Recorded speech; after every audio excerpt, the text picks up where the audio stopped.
In this age of arguments and trying to force an opinion, whether that's someone trying to impose opinion on you or you trying to impose opinion on someone else, what if there was a way to never argue again?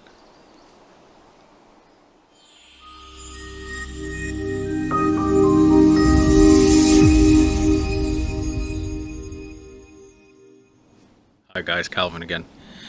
So how do we never argue again?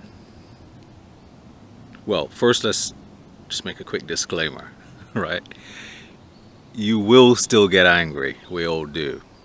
Okay, this is not about denying our feelings. We'll certainly get angry, we'll certainly be irritated by the injustices, and we're at a time in the world right now where we are witnessing the surfacing of a lot of ugliness, the underbelly of humanity, which I like to call it. The underbelly of humanity is this hidden element of the darkness which lies within all of us. And this is now being witnessed and agitating people in this very interesting climate that we're having in 2020. But how can we never argue again? Now, this idea came to me because the discourse, the public discourse, and the different social media channels, the different workplaces up and down the country, all over the world in fact, it's very interesting to observe, okay? And people are sharing their views, and people are getting very angry, and a lot of people are arguing. Now, how can we never argue again? Well, the first question is, why do we argue?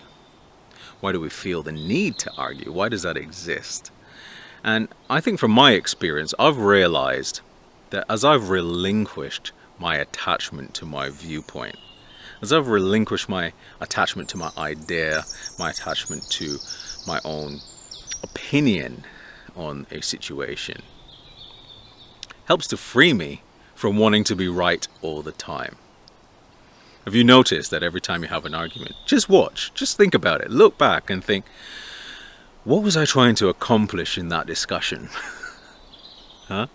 And as you ask yourself that question, you'll see probably it was because you wanted to be right, and you were so adamant that you wanted to impose your view on another person, which is fine.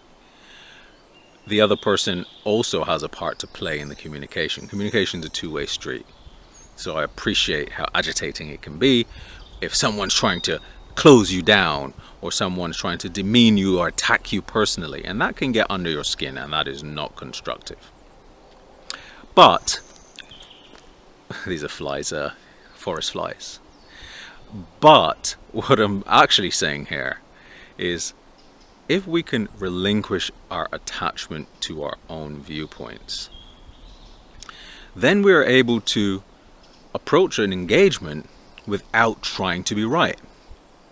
If I approach every conversation I have believing that I am correct, then I'm not really opening to listening, and of course I'm not then open at all. In that spirit of curiosity, which you often hear me talk about as one of the key mindful attitudes to really helping us to experience different levels and access new levels of freedom and awareness, curiosity helps us to approach each situation as it were new. And as we do that, then we come with an openness that allows us to understand, or certainly enhances our potential to understand another person's position.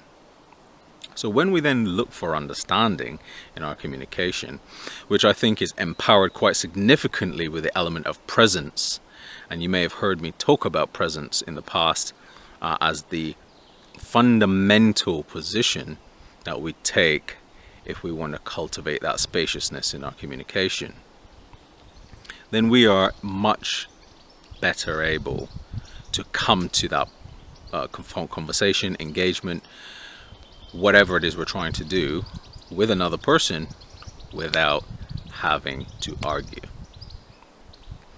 But the whole world is teaching us that arguing is necessary. Let us look at all the engagements on the mainstream media. Every position is filled with rage, and every position is filled with a person who asserts that they are correct. So nobody comes to the engagement with a degree of openness then to explore and understand. So if we want to foster understanding, we relinquish our position of needing to be right. How do we do that, right? How do we relinquish the need to be right all the time? That is certainly rooted in my own observation of our ego. Our ego is so interested in preserving our reputation. And remember, our reputation is not who we actually are, but is how we are perceived. So as soon as we are very interested in how people perceive us, to such a degree that we're trying to preserve a reputation, then being wrong, which we're trained since we were kids that being wrong is terrible and you can't be wrong, and then you feel ashamed. So being wrong makes us feel weak, and being wrong makes us feel embarrassed, and nobody wants to be wrong. So even if we are in a viewpoint that is potentially not constructive in the time that we're living, being wrong about it is not a position the ego wants. So we have to learn to transcend the ego and distance ourselves more from our thoughts and feelings if we are to observe better. In that space then of observing, which I describe as cultivating the observer, because through the practice of building the space between the observer and our thoughts and feelings, we are better able to create that space. And as we create that space and nurture that distance, we're then developing, I would say, a relinquishing of attachment to our thoughts and ideas. We are relinquishing an attachment to our opinions, and we're much better able to approach an engagement from a position of openness and curiosity. So the next time you have an engagement and you feel like, I just don't want to have this argument about this, I'm feeling very agitated and irritated by this person pushing their opinion onto me, remember, it's okay to be angry, it's okay to be upset, because we are all human and we do get that.